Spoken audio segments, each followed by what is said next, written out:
Hello guys, most welcome. हम कर रहे हैं कॉर्पोरेट अकाउंटिंग। कॉर्पोरेट अकाउंटिंग में अभी हमारा चैप्टर चल रहा है रिडम्पशन ऑफ प्रेफरेंस शेयर। इस चैप्टर का आज का लेक्चर नंबर 2 है। फर्स्ट लेक्चर के अंदर मैंने इसका कॉन्सेप्ट और इसकी कुछ कंडीशंस बताई थी as per section number 55 of companies act 2013। आज के लेक्चर के अंदर रिडम्पशन ऑफ प्रेफरेंस शेयर्स की अकाउंटिंग कैसे करते हैं। भाई प्रेफरेंस शेयर का आप रिडम्पशन करोगे ना तो उसकी अकाउंटिंग तो करनी पड़ेगी ना। तो मैं आज आपको अकाउंटिंग सिखाने वाला हूं, ठीक है। यानी कि हम इसकी जर्नल एंट्रीज करने वाले हैं। ओके जी, ठीक है। थोड़ा सा है ना, इस पूरे चैप्टर को मैं इस आज के लेक्चर में एकदम समअप कर दूंगा।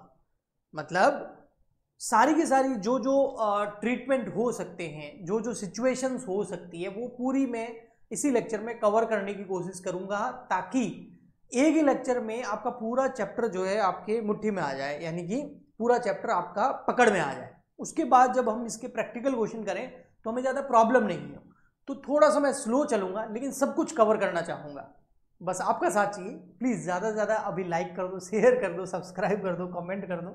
कमेंट पूरा देखने के बाद कर देना, लाइक और शेयर कर दो इस वीडियो को। चलिए आगे बढ़ते हैं। अकाउंटिंग जर्नल एंट्रीज करनी है हमको। और कल वाले लेक्चर के अंदर, यानी लेक्चर नंबर 1 के अंदर जो मैंने अपलोड किया था, उसमें मैंने बताया था जो प्रेफरेंस शेयर्स होते हैं ना, उसकी कंडीशंस होती है। उसमें ये कंडीशन बहुत इंपॉर्टेंट थी कि जो प्रेफरेंस शेयर्स आप जिनका रिडम्पशन कर रहे हो, वो प्रेफरेंस शेयर फुली पेड होने चाहिए, पार्टली पेड नहीं होने चाहिए। ऐसा नहीं होना चाहिए कि उन पे कोई कॉल बाकी है, अभी तक ड्यू ही नहीं हुई है। अगर ऐसा है तो पहले कॉल मंगा लो। भाई शेयर इशू किए ना जब आपने, तब 100 रुपए का शेयर था, आपने 80 रुपए मंगाए, 20 रुपए अभी तक मंगाए नहीं है और रिडम्पशन की डेट आ गई है, तो आपको पहले वो 20 रुपए मंगाने होंगे, तो फुली पेड करना होगा।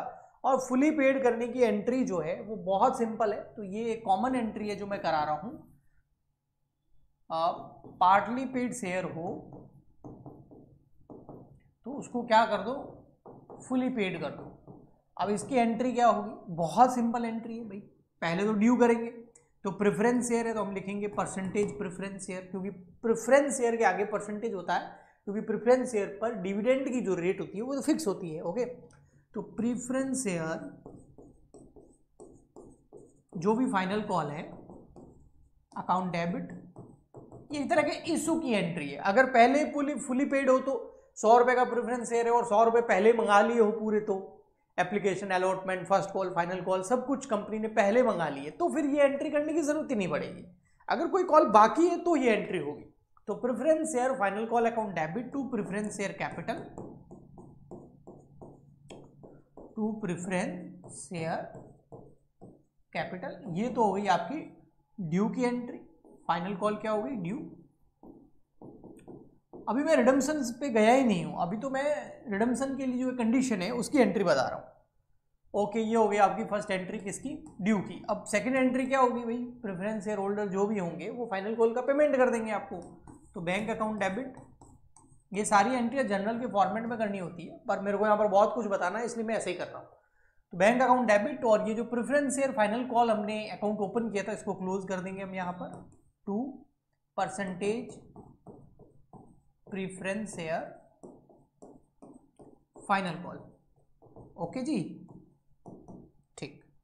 ये हो गया भाई call money received, final call received या कॉल मनी रिसीव्ड, ये आप नरेशन लिख सकते हैं यहाँ पर। ओके, ठीक।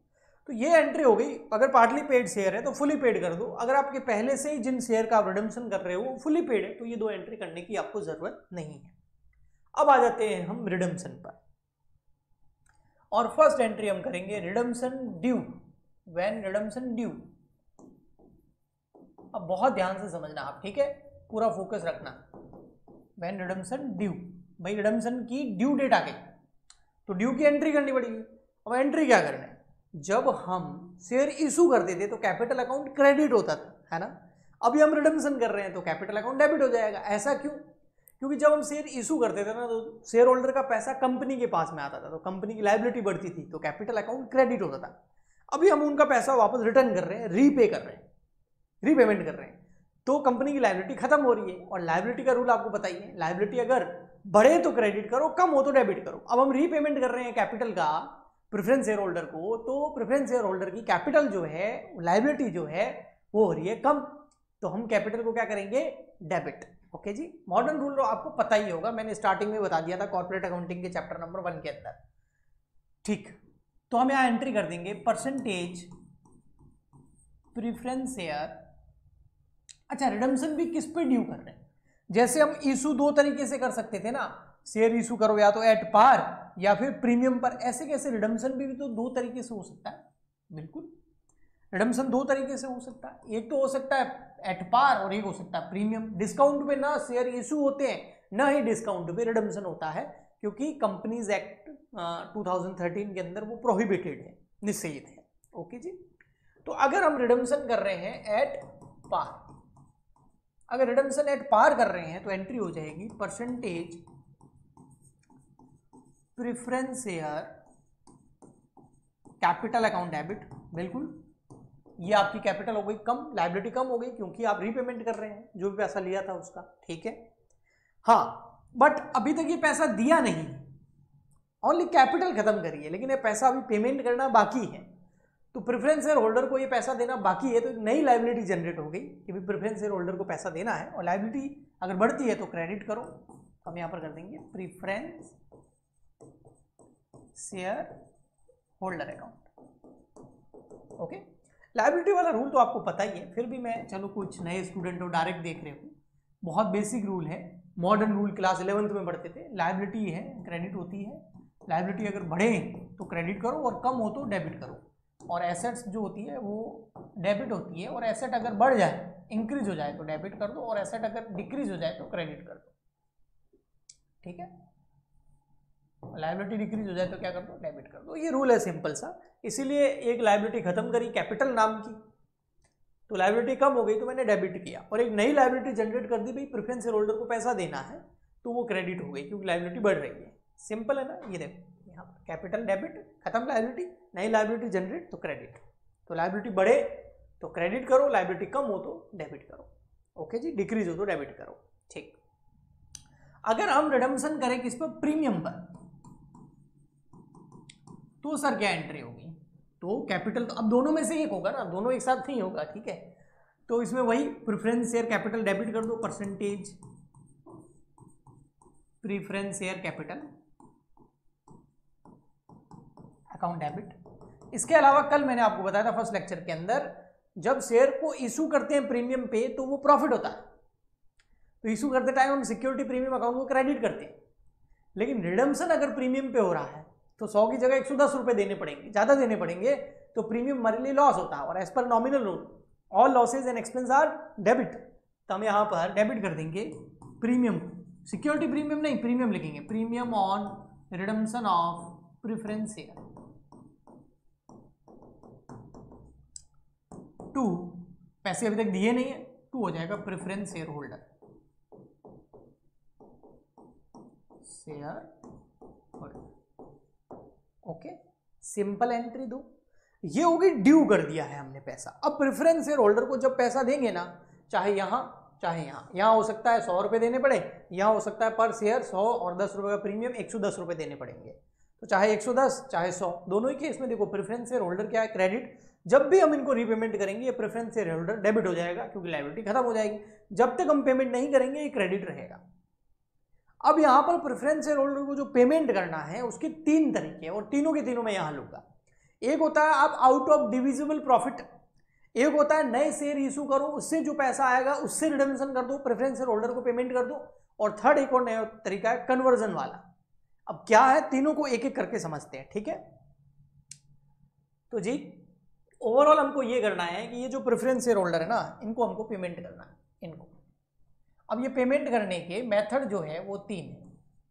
अब वो 3 मेथड मैं आपके सामने ले आता हूँ, चलो इसको थोड़ा सा बढ़िया ही करते हैं ऐसे। ठीक है, ये दोनों को मिला करके हमें पेमेंट करना है, चाहे ऐसे करो चाहे ऐसे करो, और जो पेमेंट करना है उसके हमारे पास तरीके हैं टोटल 3।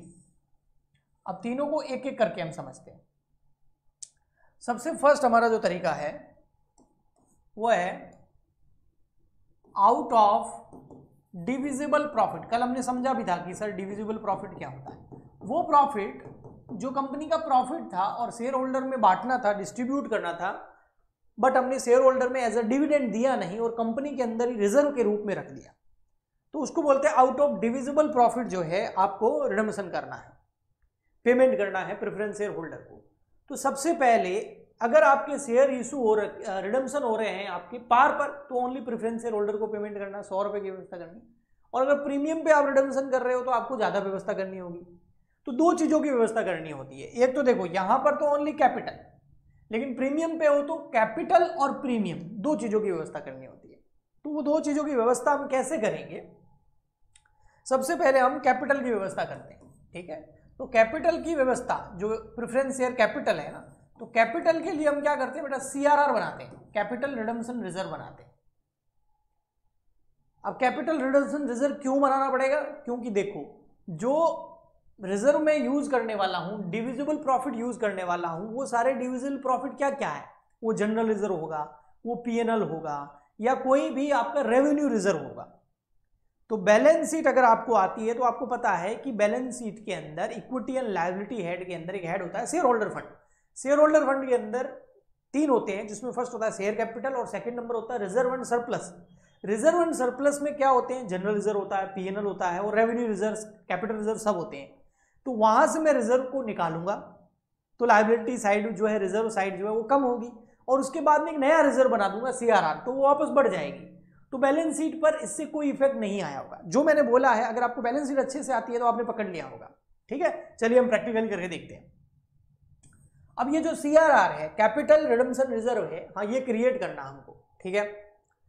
तो ये क्रिएट करने के लिए आप क्या क्या यूज कर सकते हो और किसके लिए करना है? ओनली कैपिटल के लिए करना है, प्रीमियम के लिए नहीं। तो क्या क्या कर सकते हो यूज? एक तो जनरल रिजर्व। अब आप जनरल रिजर्व यूज करोगे, है ना, कंपनी का जनरल रिजर्व निकालोगे, जनरल रिजर्व लायबिलिटी साइड में होता है, और उसको वहां से आप निकालोगे तो लायबिलिटी कम होगी, और लायबिलिटी कम करनी हो तो क्या करते हैं हम? डेबिट करते हैं, आपको बताइए, है ना। तो जनरल रिजर्व क्या हो जाएगा? डेबिट। ऐसे कैसे? जो भी आपके रेवेन्यू रिजर्व होंगे वो सब क्या होंगे? डेबिट। एक जैसे पीएनएल हो गया, एक जैसे डिविडेंड इक्वलाइजेशन रिजर्व हो गया,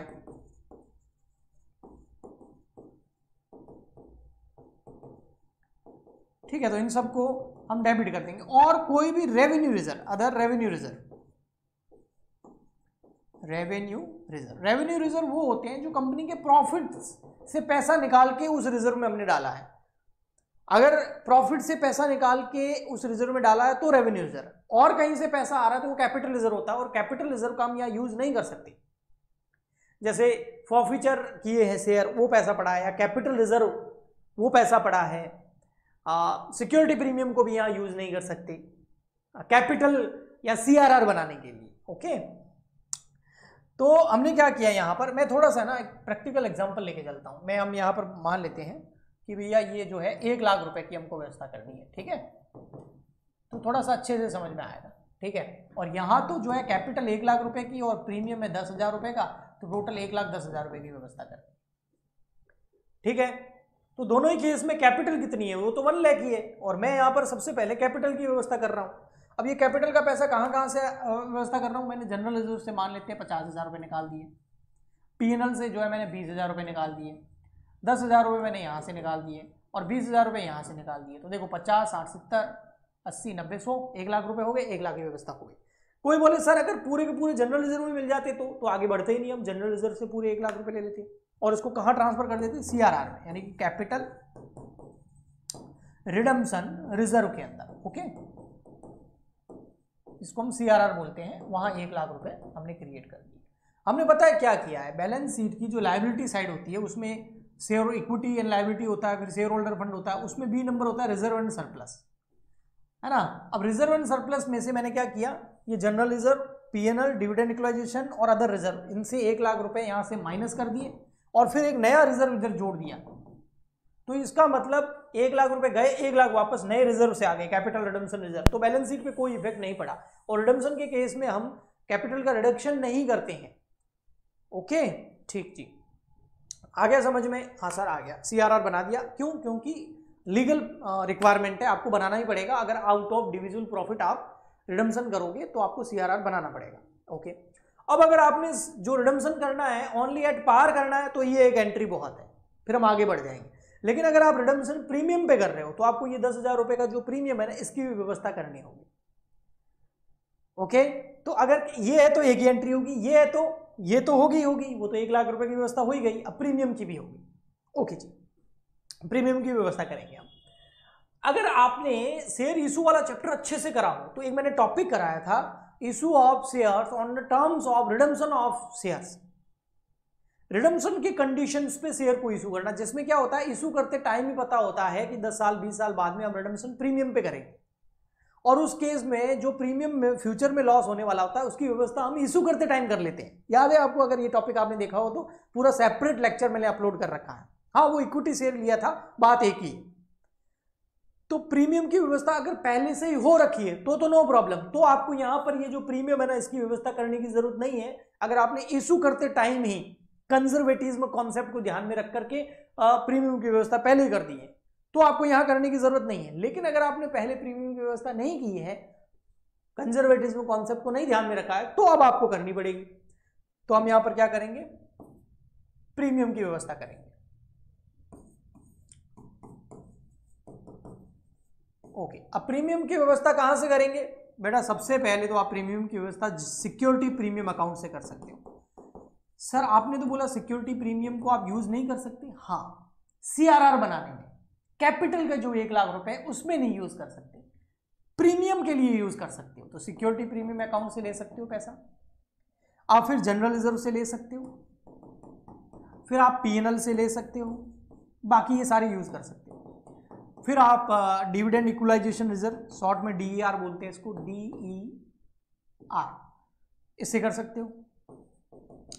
इसके अलावा जो भी रेवेन्यू रिजर्व है उन सब से कर सकते हो, बट एक से हो जाती है, अगर प्रीमियम से ही हो जाती है तो बढ़िया। फॉर एग्जांपल के लिए मैं मान रहा हूं कि 10,000 रुपए हमारे कोई सिक्योरिटी प्रीमियम में पड़े थे, शेयर इशू करे तब आए थे, अब रिडम्पशन करते टाइम वो काम आ जाएंगे। सर क्रेडिट किसको करेंगे? तो यहां किसी में व्यवस्था करने की जरूरत नहीं पड़ेगी, लेकिन सिक्योरिटी प्रीमियम में नहीं है तो फिर आगे बढ़ते जाएंगे। अच्छा सर क्रेडिट किसको करेंगे? क्रेडिट करेंगे बेटा, ये देखो डेबिट क्या है इधर, premium on redemption of preference share, ये डेबिट है ना, इसको यहां क्रेडिट कर देंगे। Premium on redemption of preference shares 10,000। तो आउट ऑफ डिविजुअल प्रॉफिट के केस में आपको कैपिटल और प्रीमियम दो चीजों की व्यवस्था करनी होती है। अगर आप शेयर प्रीमियम पे इशू कर रहे हैं और अगर एट पार कर रहे हैं तो ओनली कैपिटल की व्यवस्था करनी होती है। कैपिटल की व्यवस्था में आप इन रिजर्व्स का यूज कर सकते हो, कैपिटल रिजर्व का यूज नहीं कर सकते, सिक्योरिटी प्रीमियम का यूज नहीं कर सकते, एक नया रिजर्व बनाना पड़ता है, सीआरआर, कैपिटल रिडम्पशन रिजर्व। और अगर शेयर रिडम्पशन प्रीमियम पे कर रहे हो तो आप प्रीमियम का यूज कर सकते हो, उस प्रीमियम के रिडम्पशन के टाइम की व्यवस्था करने के लिए, और अदर रिजर्व का यूज कर सकते हो। कैपिटल रिजर्व का यूज यहां पर भी नहीं कर सकते। तो ये हो गई आपके पैसों की व्यवस्था। अब हम क्या करेंगे, रीपेमेंट। किसको रीपेमेंट करना है? प्रेफरेंस शेयर होल्डर को। रीपेमेंट टू या पेमेंट टू, रीपेमेंट तो क्या, पेमेंट टू, व्यवस्था हो गई पैसों की, payment to preference share holder. ठीक है, तो क्या होगा, मैंने फर्स्ट ही बताया था आपको कि सर ये प्रेफरेंस शेयर होल्डर है ना, ये देखो यहां पर क्रेडिट हो रखा है दोनों में, यहां पर भी और यहां पर भी। जब भी पेमेंट करेंगे ये डेबिट हो जाएगा क्योंकि लायबिलिटी खत्म हो जाएगी। तो या प्रेफरेंस शेयर होल्डर को हम कर देंगे debit, preference share holder account debit to bank. Sir कितने, 1 लाख या 1,10,000? अगर एट पार कर रहे हो तो 1 लाख आएंगे, प्रीमियम पे रिडम्पशन कर रहे हो तो 1,10,000। कई बार कंपनी के पास पैसों की, कैश की, लिक्विड की कमी होती है तो कंपनी कोई एसेट भी बेच सकती है, तो वो बेचने की एंट्री तो आपको पता ही होगी। Bank account debit to building अगर बेच रही है, bank account debit to machinery, bank account debit to investment, वो तो नॉर्मल एंट्री है, तो उस पर मैं नहीं जाऊंगा। तो ये फर्स्ट हमने कंडीशन कर ली। अगर हम रिडम्पशन किस पे करें, आउट ऑफ डिविजिबल प्रॉफिट। अब आ जाता हूं मैं यहां पर सेकेंड पर। अब हम रिडम्पशन करना सीखते हैं। यहां पर थोड़ा सा इसको दूर कर लेता हूं ताकि एंट्रीज आपस में मिक्स नहीं हो जाए। हाँ, अब हम रिडम्पशन करना सीखते हैं किसे, proceed received from issue of new shares.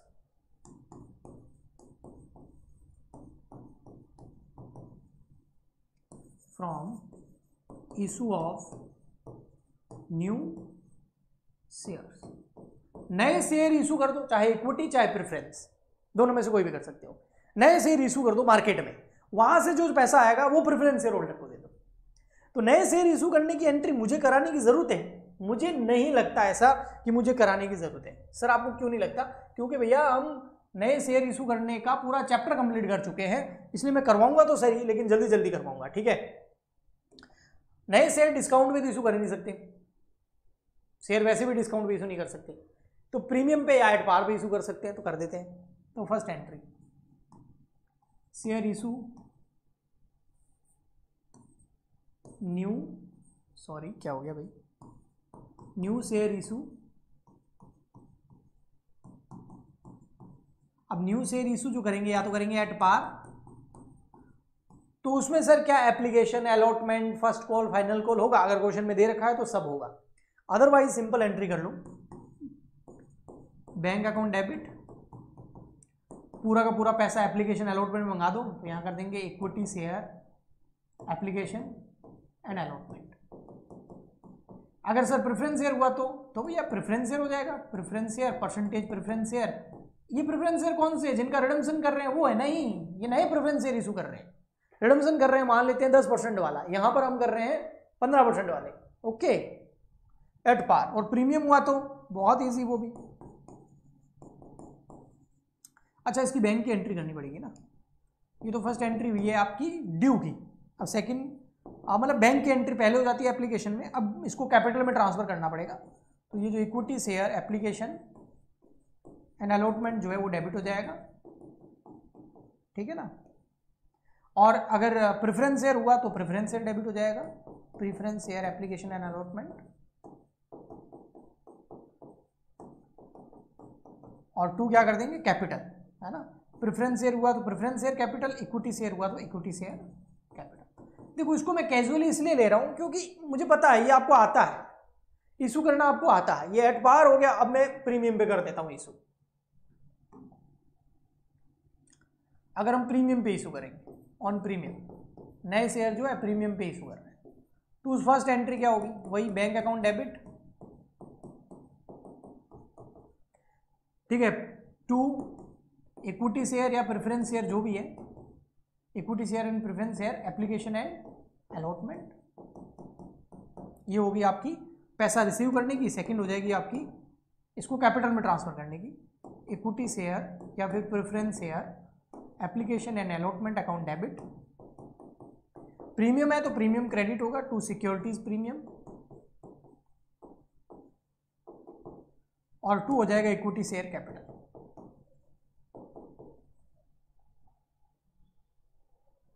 ठीक है ना। अब रिकॉर्डेड लेक्चर है तो आपसे मैं जवाब तो नहीं ले सकता, हाँ आप बोलोगे तो कमेंट के जरिए मैं ले सकता हूं, तो कमेंट कर देना आप, ठीक है। तो ये नए शेयर इशू कर दिए हमने, चाहे एट पार चाहे प्रीमियम पर। अब क्या पैसे आ गए, तो सर इस केस में हमको क्या सीआरआर या कुछ करना पड़ेगा? नहीं, सीआरआर वीआरआर नहीं बनाना हमको, हाँ प्रीमियम की व्यवस्था जरूर करनी होगी। तो इन दोनों में देखो कॉमन चीज ये है कि इस केस में हमको सीआरआर की व्यवस्था करनी पड़ती है जब हम रिडम्पशन करते हैं आउट ऑफ डिविजिबल प्रॉफिट। लेकिन जब हम रिडम्पशन करते हैं नए शेयर इशू करके जो पैसा आ रहा है उससे, तो आपको यहाँ पर कैपिटल के लिए सीआरआर बनाने की जरूरत नहीं है। उसका रीजन है, देखो यहाँ पर कैपिटल अकाउंट ऑलरेडी क्रेडिट हो चुका है, तो नया लायबिलिटी लाने की जरूरत नहीं है। हाँ, प्रीमियम की व्यवस्था यहाँ पर भी होगी और यहाँ पर भी होगी, अगर आपके रिडम्पशन जो है वो प्रीमियम पे हो। अगर रिडम्पशन किस पे हो? प्रीमियम पे। रिडम्पशन ऑन प्रीमियम, ये प्रीमियम शेयर इशू करने का है, तो इसको यूज कर सकते हो, ठीक है। तो रिडम्पशन जब प्रीमियम पे करेंगे तो कहां कहां से व्यवस्था करेंगे? सिक्योरिटीज प्रीमियम अकाउंट से, या फिर जनरल रिजर्व से। सीआरआर नहीं बनाना इस केस में बस, या पीएनएल से कर सकते हो वो सारी, या डिविडेंड इक्वलाइजेशन रिजर्व से कर सकते हो, या कोई अदर रेवेन्यू रिजर्व से कर सकते हो।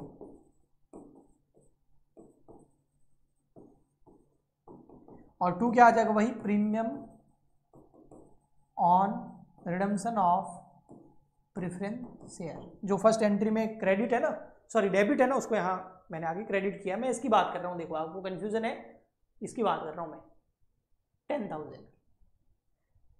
तो आप बोलोगे सर वो तो यहाँ कर दिया ना, अरे भाई दोनों में से एक होगा ना, या ये होगा या ये होगा, अगर ये होगा तो फिर ये नहीं होगा, ये होगा तो ये नहीं होगा। ओके, दोनों में से एक मेथड लगेगा ना।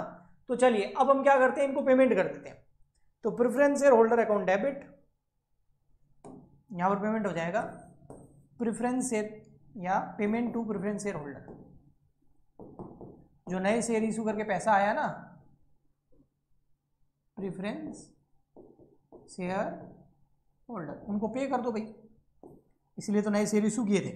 तो यहां हो जाएगा आपका percentage preference share holder account debit to bank. Simple, okay जी। अब आता है हमारा last and final third method. दो मेथड हमने कर लिए, आप बोलो तो इनको नाम लगा देता हूँ ए और बी, ज्यादा बेटर रहेगा। ए मतलब आउट ऑफ डिविजिबल प्रॉफिट अगर रिडम्पशन करो, नए शेयर इशू करके जो पैसा आया उसको रिडम्पशन करो, और थर्ड नंबर है कन्वर्जन, मतलब पुराने प्रेफरेंस शेयर ले लो और उसके बदले में नए प्रेफरेंस शेयर या नए इक्विटी शेयर उनको दे दो। ये क्या बात होगी? हाँ बिल्कुल ये ऐसी बात हो सकती है, इसको बोलते हैं redemption by conversion. C number redemption, ये बहुत इजी है, बाय कन्वर्जन। अब ड्यू तो हम कर ही चुके हैं, कहाँ? ये रहा देखो ऊपर, ये तो कॉमन रह रही है हर मेथड के अंदर, ये दो एंट्री, ड्यू की एंट्री, एट पार वाली या प्रीमियम वाली। तो प्रेफरेंस शेयर होल्डर तो क्रेडिट हो चुका है, अब इसको डेबिट कर देंगे और इसके बदले में हम नए शेयर जो है उनको दे देंगे। तो कन्वर्जन जब आप करोगे ना, तो उसमें भी दो है, कन्वर्जन कैसे कर रहे हो, नए शेयर इनको कैसे दे रहे हो, एट पार पे दे रहे हो या ऑन प्रीमियम पे दे रहे हो। अगर एट पार दे रहे हो तो एंट्री हो जाएगी, जो प्रेफरेंस शेयर होल्डर क्रेडिट है वो यहां डेबिट हो जाएगा, percentage preference share holder account debit, ठीक है। और नए शेयर देंगे तो सीधा to equity share capital. Sir नए प्रेफरेंस शेयर भी दे सकते हैं, हाँ, तो to preference share capital. Application allotment वगैरह नहीं होगा क्योंकि पैसे मंगा ही नहीं रहे, पुराना शेयर लिया उसके बदले में नया दे दिया। तो सर पुराना लिया कहाँ? ऊपर एंट्री ड्यू कर दी है मैंने, ऊपर कैपिटल डेबिट कर दिया है ना, फर्स्ट एंट्री के अंदर कैपिटल डेबिट किया और प्रेफरेंस शेयर होल्डर को क्रेडिट किया। तो कैपिटल, वो कैपिटल खत्म, एक नई कैपिटल स्टार्ट। तो एक शेयर आ गया, उसकी जगह दूसरा नया चला गया। प्रीमियम पे करोगी तो प्रीमियम पे भी कर सकते हो, फिर आप क्या करोगे, वही प्रेफरेंस शेयर होल्डर को डेबिट कर दो,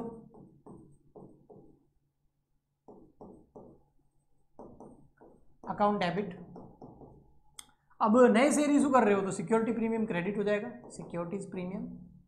यहां नए शेयर इशू करने से पैसा नहीं आ रहा है, पुराना शेयर ले रहे हो उसके बदले में नया शेयर दे रहे हैं, तो पैसे का कोई मामला नहीं है, पेमेंट का यहाँ होगा ही नहीं कुछ। तो प्रेफरेंस शेयर होल्डर को डेबिट कर दो टू सिक्योरिटीज प्रीमियम, और इक्विटी शेयर है तो इक्विटी शेयर कैपिटल, और अगर प्रेफरेंस शेयर है तो टू प्रेफरेंस शेयर कैपिटल। दोनों में से भाई नए कौन से शेयर दे रहे हो, इक्विटी दे रहे हो तो इक्विटी शेयर कैपिटल, नए वाले प्रेफरेंस शेयर दे रहे हो तो प्रेफरेंस शेयर कैपिटल क्रेडिट हो जाएगी। तो इस तरीके से मैंने क्या किया है, एक ही चार्ट के अंदर पूरा का पूरा चैप्टर को समअप कर दिया है। ये देखो, ये मैं चार्ट आपको बताता हूँ, देखो छोटा सा करके, ये देखो एक चार्ट के अंदर सब कुछ आ गया, देख रहा है। लेकिन ये थोड़ा छोटा है, इसको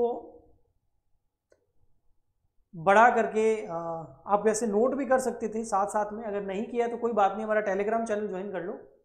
ये जो बोर्ड पे मैं जो भी लिखता हूँ ना, देखो मैं दो चीजें आपकी क्लास के अंदर पढ़ाता हूँ, एक तो पढ़ाता हूँ मैं नोट्स से, तो नोट्स मैं चाह के भी फ्री में नहीं दे सकता, कई बार होता है ना नोट्स से पढ़ा देते हैं, वो मैं आपको नहीं दे सकता, सॉरी।